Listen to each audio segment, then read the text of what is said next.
Good afternoon and welcome to the William G. McGowan Theater here at the National Archives. I'm David Ferriero, the Archivist of the United States, and I'm pleased that you could join us for this afternoon's program, whether you're here in the theater or joining us on Facebook or YouTube. Before we hear from today's speaker, I'd like to tell you about two other programs coming up soon here in the McGowan Theater. On Thursday, March 12th at 7 p.m., we invite you to a special tribute to Harriet Tubman, a Civil War spy, scout, nurse, Underground Railroad conductor, and woman suffrage supporter. Will be celebrated by her thrice great grandniece, a Tubman living history performer. The All Souls Jubilee Singers, historian Carol Gibbs, violinist Roy Hill, and the Malcolm X drummers and dancers. And next week, on Tuesday, March 17th at noon, the author of What Remains, Bringing America's Missing Home from the Vietnam War, will be here to tell her about her new book. Sarah Wagner tells the stories of America's missing service members and introduces us to the scientists and others who seek to bring the missing back home. To keep informed about these and all of our public programs and exhibits, check our website, archives.gov, or sign up at the table outside the theater to receive email updates. Another way to get involved with the National Archives is to become a member of the National Archives Foundation. The foundation supports all of our education and outreach activities, and you can learn more about them at archivesfoundation.org. Most of what we read of George Washington ends with his departure from the presidency, in which he established the pattern of a peaceful transition of power. Washington lived a little less than 3 years more after leaving office, but those years were not idle retirement. Today's guest speaker, Jonathan Horn, examines those last years and reintroduces us to a Washington pulled between the calls of public and private life. We're fortunate to have the actual words of the early leaders of our nation preserved and readily accessible. For more than 50 years, projects supported by our own National Historical Records and Publications and Records Commission have organized and published the papers of George Washington, John Adams, Thomas Jefferson, Benjamin Franklin, Alexander Hamilton, and James Madison. And in the 21st century, the Commission has made those papers freely available to all through the online portal Founders Online. The ability to read about historical figures in their own words is invaluable in piecing together the stories of the past. And as Mr. Horn remarked in his book's acknowledgement, the work of the editors of these papers projects allows the researcher to follow the trail through the writings of the prominent personalities of the early republic. Jonathan Horn is an author and a former White House presidential speechwriter whose Robert E. Lee biography, The Man Who Would Not Be Washington, was a Washington Post bestseller. Jonathan has appeared on CNN, Fox News, MSNBC, CBS Sunday Morning, and the PBS NewsHour, and his writing has appeared in the Washington Post and the New York Times. Ladies and gentlemen, please welcome Jonathan Horn.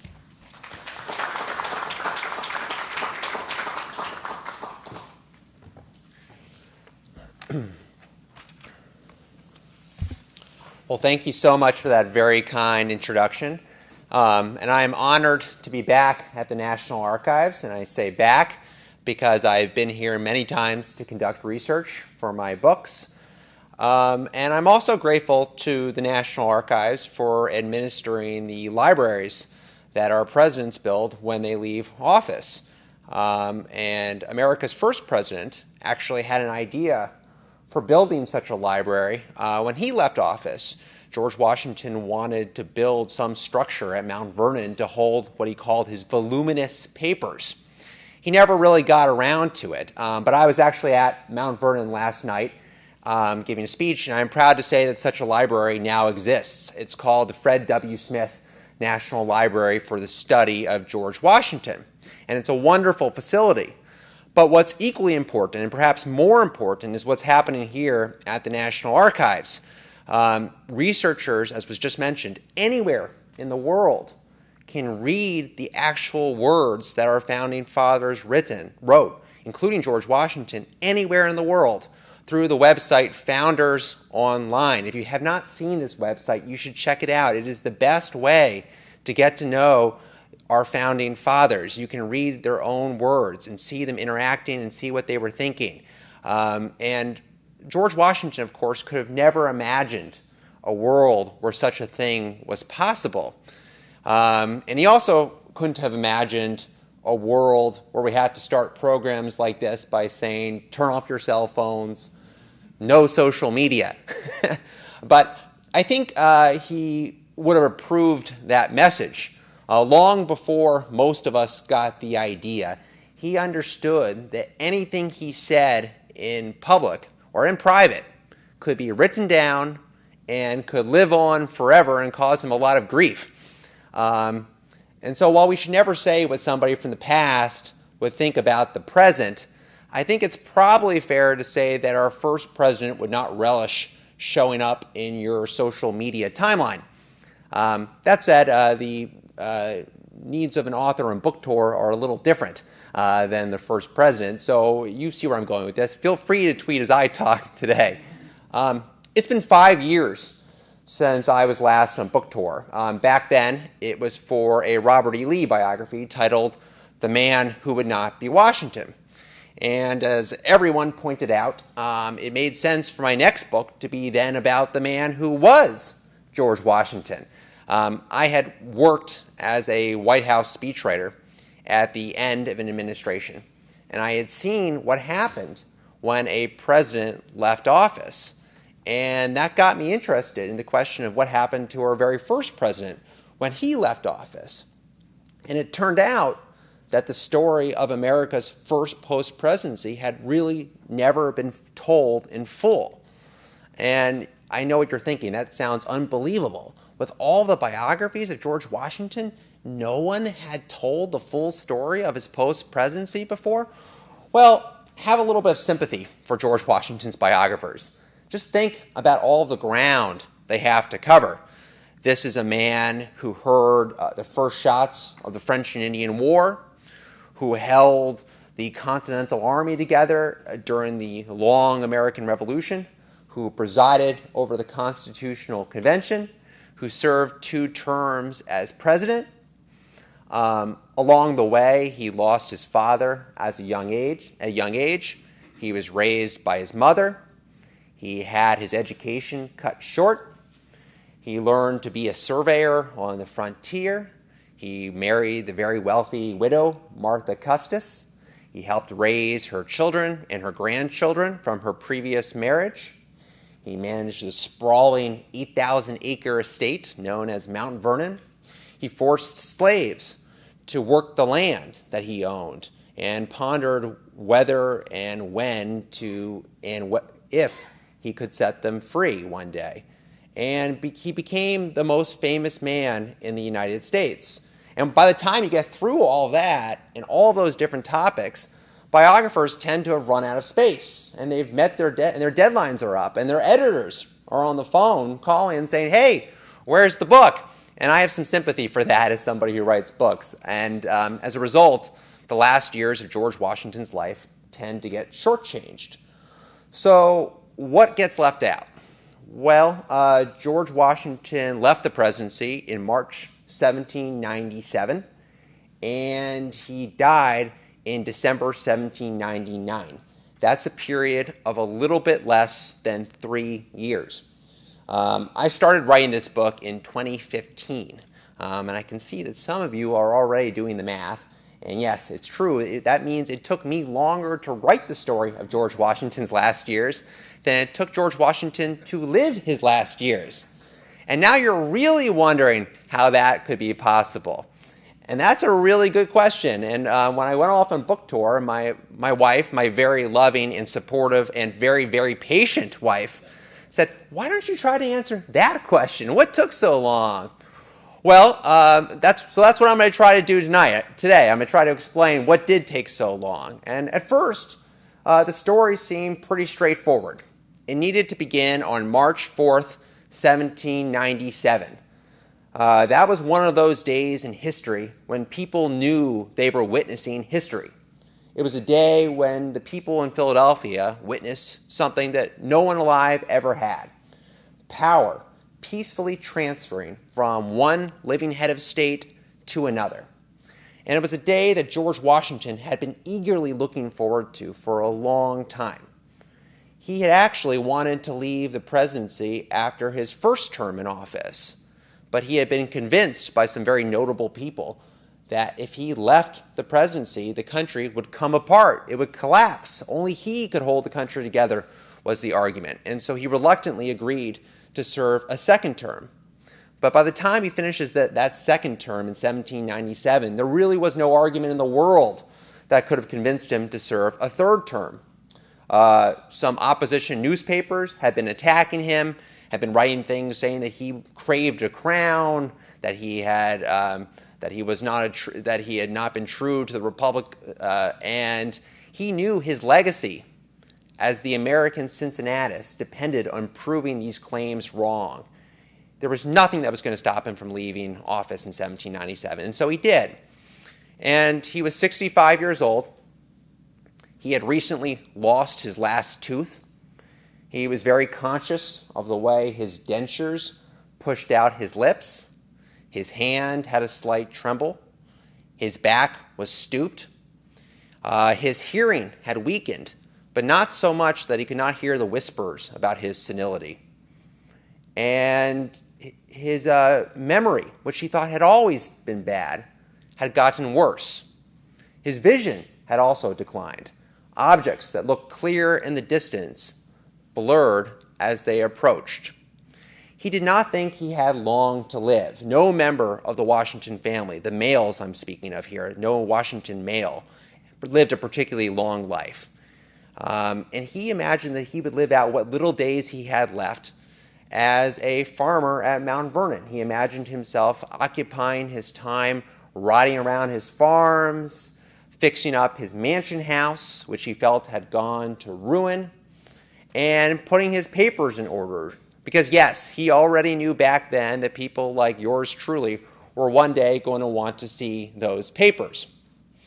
And if everything had gone according to plan, this would have been a pretty straightforward book to write. But not everything went according to plan at all. History was not done with George Washington. A little bit more than a year after he left the presidency, George Washington found himself drawn out of retirement, put back in command of the United States armies amid a war scare with France, and drawn into very serious feuds with his immediate successor and future successors. The peaceful retirement that George Washington imagined himself having at Mount Vernon ended up being anything but peaceful.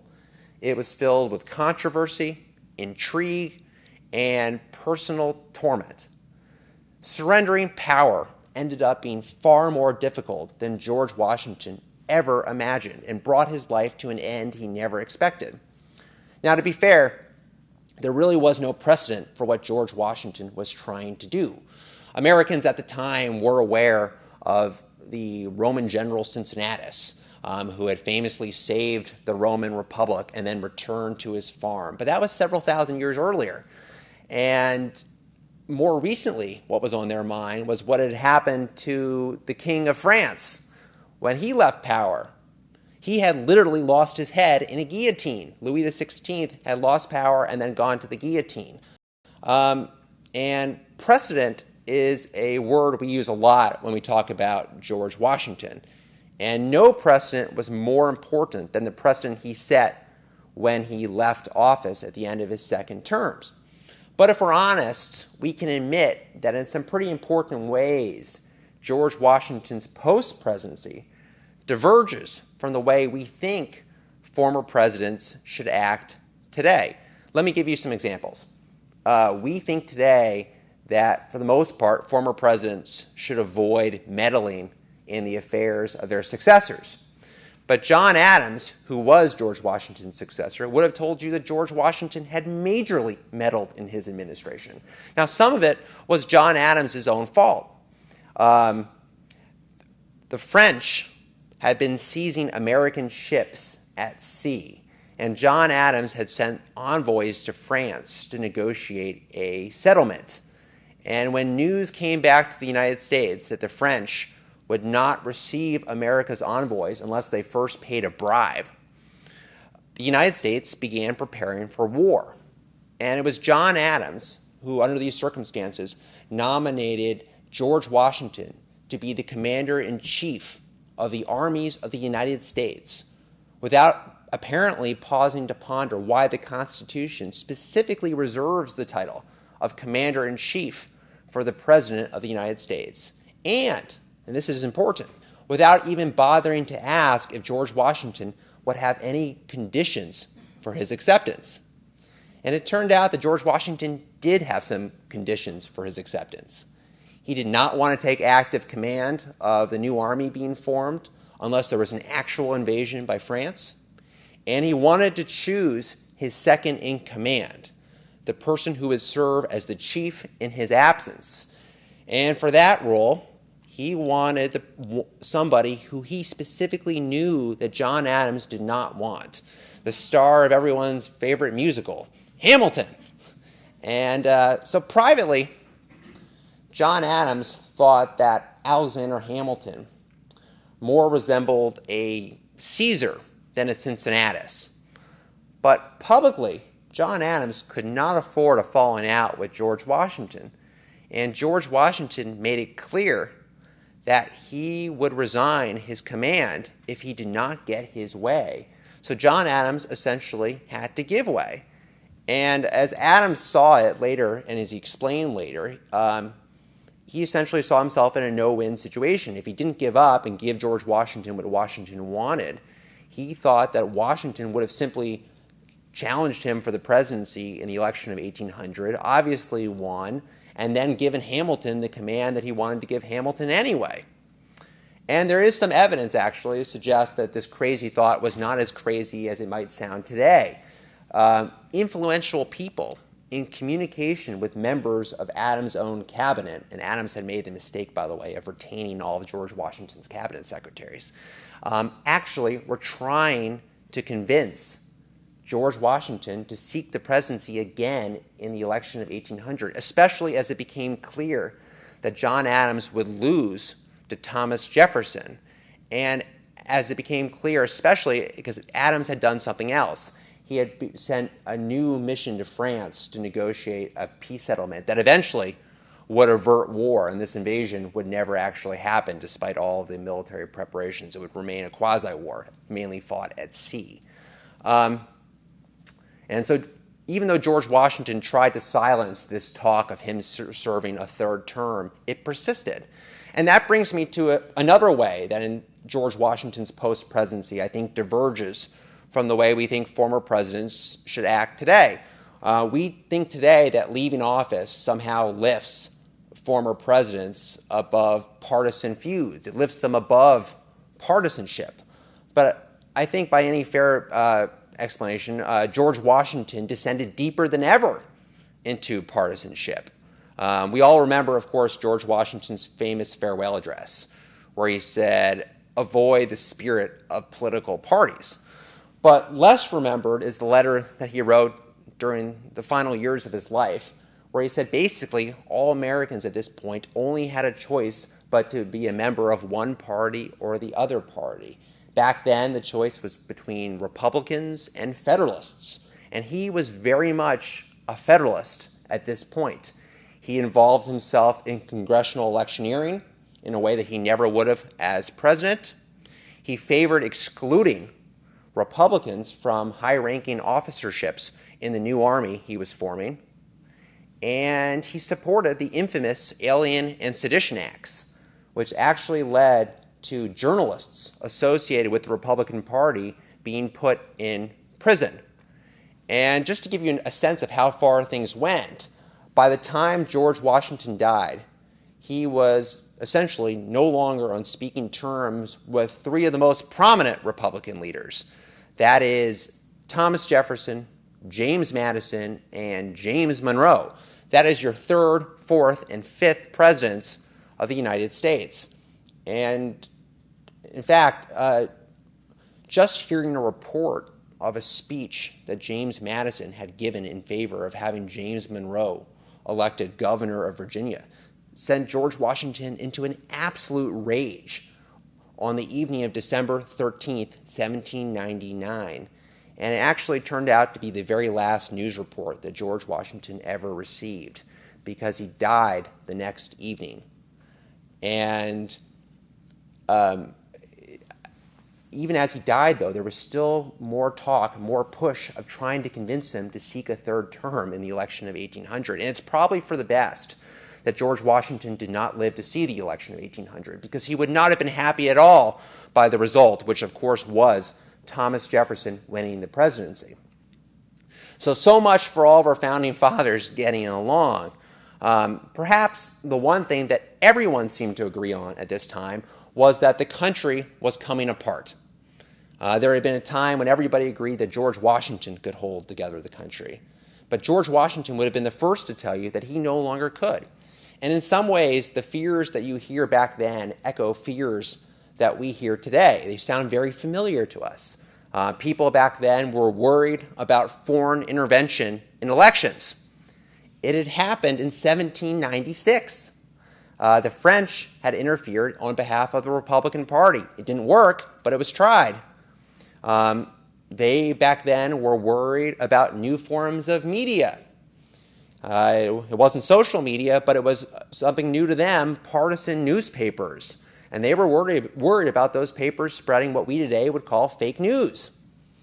And they were also worried about the emergence of political parties in an increasingly polarized country. And they were worried that the country would come apart. But of course, the country did not come apart. It endured. And the war with France, as I mentioned, never even happened. It remained a quasi-war, mainly fought at sea. And that raises a challenge for the biographer. And this was the challenge that took so long for me to realize how to handle, is how do you write a history of things that didn't end up necessarily happening?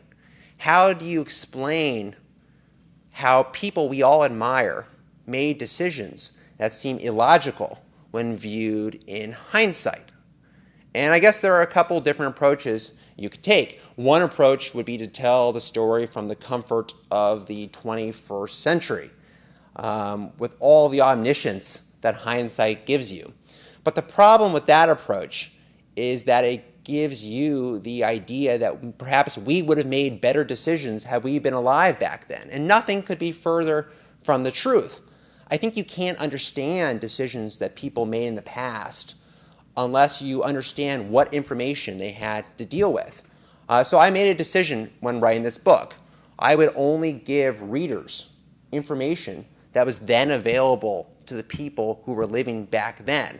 And I would only present new information as it became known to them. The effect, I hope, is to let readers experience the past through the eyes of the men and women who lived the past, to experience the past with all the suspense and uncertainty with which people actually experienced it.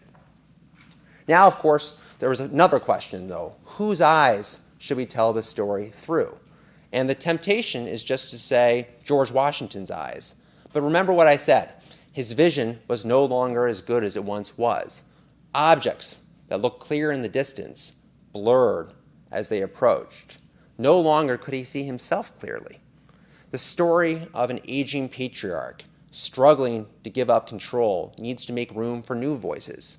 Friends, political rivals, family members, other members of the Mount Vernon community.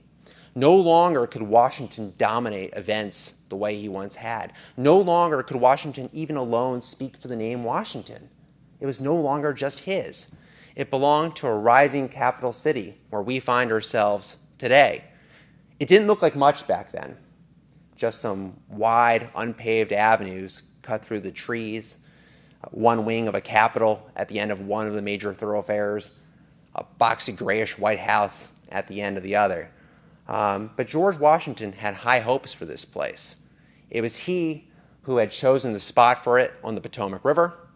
It was he who had overseen its construction during his presidency. And it was he who had ultimately gave his name to the place, Washington. He hoped that this city could do what he no longer could, hold together the feuding and factions tearing apart the country. And that was the final realization that I had when writing this book. The story was not just about Washington's end. It was also about the beginning of Washington, the city where we find ourselves today. It was not just about the last 3 years of a great man's life. It was about everything that has followed. Looking back at his life and at the strange course his post-presidency had taken during the final years of his life. And no one was more surprised, by the way, than George Washington by what course his post-presidency had taken. He said, "We know little of ourselves and much less the designs of Providence." Well, I think that must be true for writers too, because I could not have imagined how long it would take me to write this book when I started, and I could not have imagined where it would have led me. But I'm very happy to find myself here at the National Archives with all of you, and I would be honored to answer your questions. Thank you.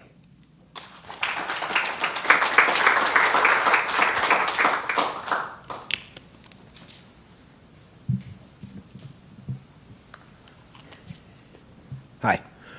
You mentioned that Washington had a spat with Jefferson and Madison Monroe. Could you quickly explain each of those in a sentence or so? What was the genesis of those arguments? That's a fantastic question, and they're very long stories to each of these spats. The spat with James Monroe was especially bad. I think it's hard to think of almost anyone in public life who George Washington liked less than James Monroe. James Monroe had served as George Washington's minister to France. And during George Washington's post, and George Washington had recalled James Monroe from France. And during George Washington's post-presidency, there appears what we today would call a tell-all book by James Monroe, essentially attacking George Washington's foreign policy. And George Washington really hated this book.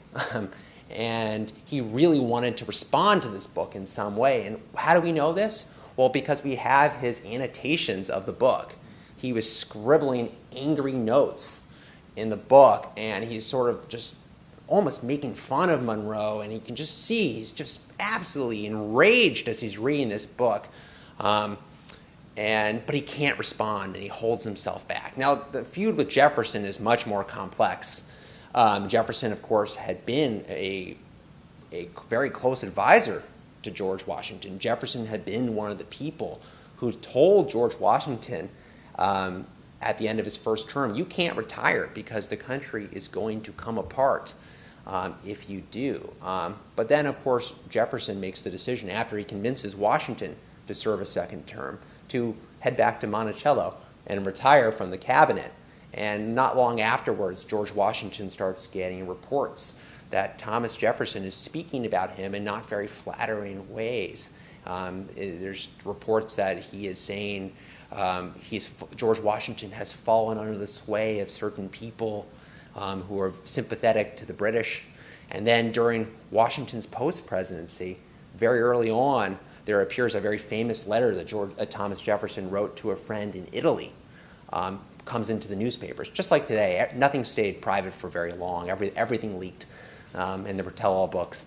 Nothing changes. And it has some very crude things to say about George Washington and the fact that he has fallen under the sway of the people sympathetic to the British. But what ultimately, finally destroys the relationship is a very strange letter that George Washington gets from somebody who claims to be sympathetic to George Washington and says, "Oh, I feel so bad about the way you're attacked in the press. You know, you can trust me, confide in me, tell me what you think about these people, really." And George Washington writes sort of a bland response to this letter. It's a little strange. And then shortly afterwards, he gets a letter warning him, "I hope you didn't put too much in that letter because it was a trick. It was written by Thomas Jefferson's nephew. And he was trying to get you to write something bad about Thomas Jefferson in the letter." And George Washington is now completely enraged. He wants evidence that Thomas Jefferson was somehow involved in this ridiculous plot. I mean, it really is ridiculous when you think about Thomas Jefferson's own nephew. And we can't dispute the fact that Thomas Jefferson's nephew personally did this. What's never been proven, and what I really don't think is true, is I think Thomas Jefferson had absolutely nothing to do with this. He would not have condoned this scheme, because just think about how ridiculous and crazy this idea is. But George Washington does tend to believe that Jefferson played some role. And then he responds, and we can see how furious he is with Jefferson, because he writes about him to other people saying, "You know, that man." And so, yeah, all these relationships collapse, but for different reasons. But that's a great question. Thank you. Yes? Hi. Thank you for speaking with us. You mentioned three things that sort of challenged our nascent republic. One of them was polarization in the country. Another was new media, fake news. And the third was foreign intervention in our elections. I was wondering if you could speak to how the Republic had weathered those challenges, and in the spirit of what is past is prologue, how you think that translates to today's Republic. Well, that's the tough question.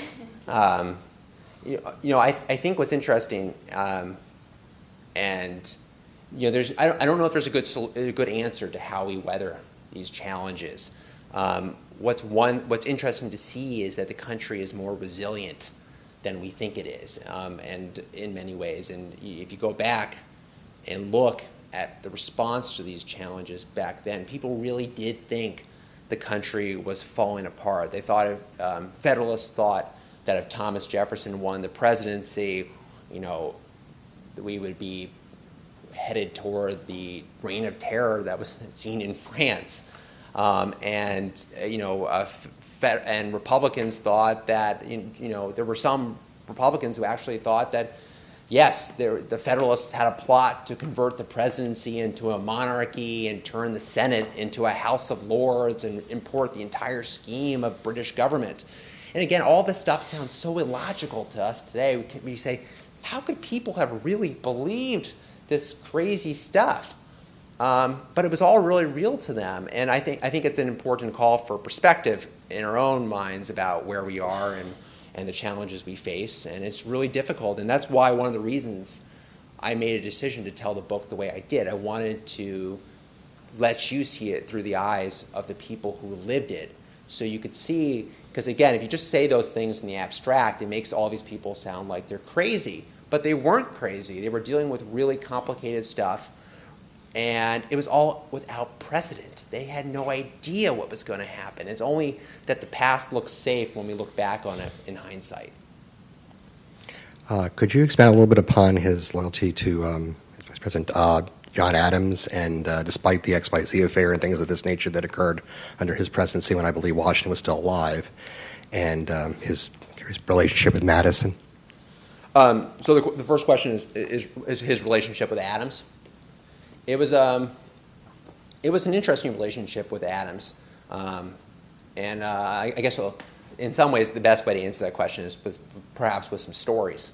And one story that I particularly like is the story of George Washington's first birthday after he left the presidency. This is in February of 1798. And Washington's birthday was an even bigger deal back then than it is today. During Washington's presidency, people celebrated.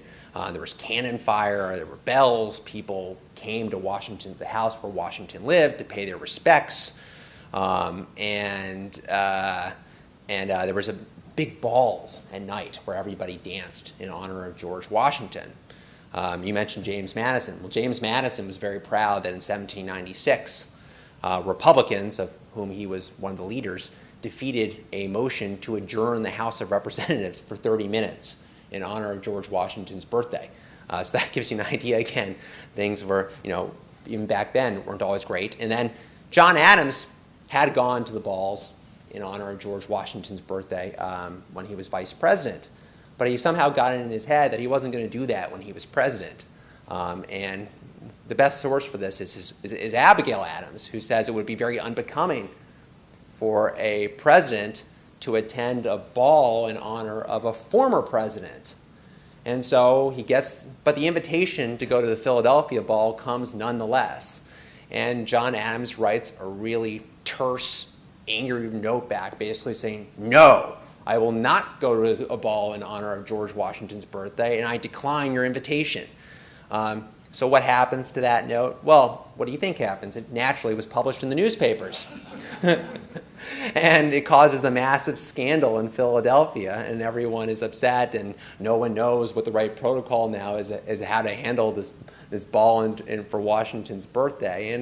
And actually, Martha has a granddaughter who's in the city for George Washington's birthday. Washington himself is back at Mount Vernon, and she's trying to rally people to go to the ball because she says it will please George Washington and it will anger John Adams, so go to the ball.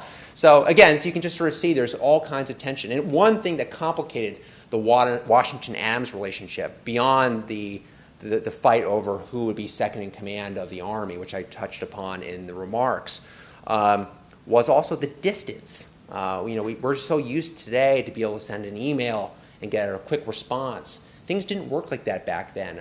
Adams spent a lot of his presidency not in Philadelphia, but in Quincy, Massachusetts.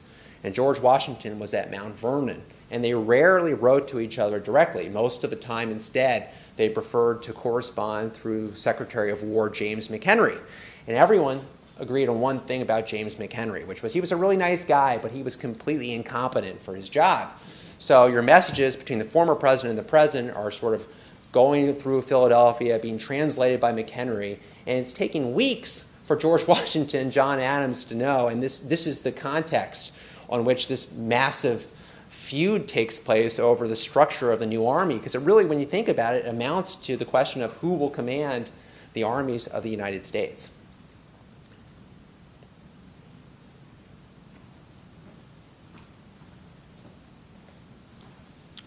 Thanks again for your presentation. The relationship between the United States and France seems pretty complicated in terms of the post-Revolutionary War assistance, and then it gets more rocky. But what about the personal relationship between Lafayette and Washington? I know that I think the key to the Bastille hangs in the foyer of Mount Vernon. So what, in those last years, was there contact, and was there an influence, particularly on issues such as freeing enslaved persons? That is a fantastic question, and I'm really glad you asked that. It's actually the first time anyone's asked me that question. It's a big part of my book, because George Washington actually took in Lafayette's son. Lafayette himself was in prison.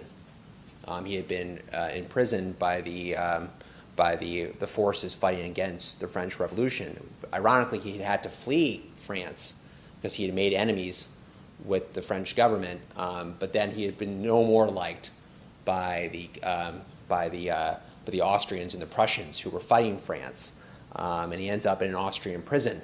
And his son comes to the United States, and George Washington had declared essentially what amounted to neutrality between the war playing out between France and Great Britain during his presidency. And he was, Lafayette's son was fleeing France and assumed he would be taken in by George Washington. And Washington hesitated. He was even hesitant at first to write a direct letter. He said someone else talked to the boy and say basically he wasn't sure as president if he could take in Lafayette's son because he wasn't sure how the French government would react, even though he personally wanted to. And so he offered to pay for his tuition at Harvard instead. And the boy was not happy with that, and the boy was really brokenhearted. He had always heard, because I think you have to understand how close George Washington and Lafayette were. I mean, Lafayette really was like the son that George Washington had never had. And to add complications, the boy's name is George Washington Lafayette. He had always been told he would find a father figure in the United States if he ever needed it, and it wasn't there when he expected it. So finally, George Washington does take the boy in, and he actually goes back to Mount Vernon with George Washington at the end of the presidency. And then there comes news that Lafayette is being released from prison. And George Washington Lafayette sails across the Atlantic, goes back to his father to meet him in Europe. And then George Washington starts hearing stories that Lafayette would like to come to the United States and live out his days near Mount Vernon. And this is where the story gets really sad, is George Washington does not want Lafayette to come to the United States. He thinks Lafayette will be an embarrassment. And the reason is because Lafayette has some notions. He thinks perhaps Lafayette, even though he had to flee France, still loves France. And he thinks he can play a role in bringing about peace between the French and the United States. And George Washington basically thinks Lafayette is naive and would embarrass him. And Lafayette also has the opinion that he could play a role in moderating the tensions between America's political parties, between the Federalists and Republicans. And again, George Washington thinks that Lafayette would only succeed in embarrassing himself. So the last letter that George Washington ever wrote to Lafayette was in fact saying, "Do not come to the United States to see me." And Lafayette never saw George Washington ever again. And it is sad when you think about it, because this is, in some ways, George Washington's closest relationship. But that's a fantastic question.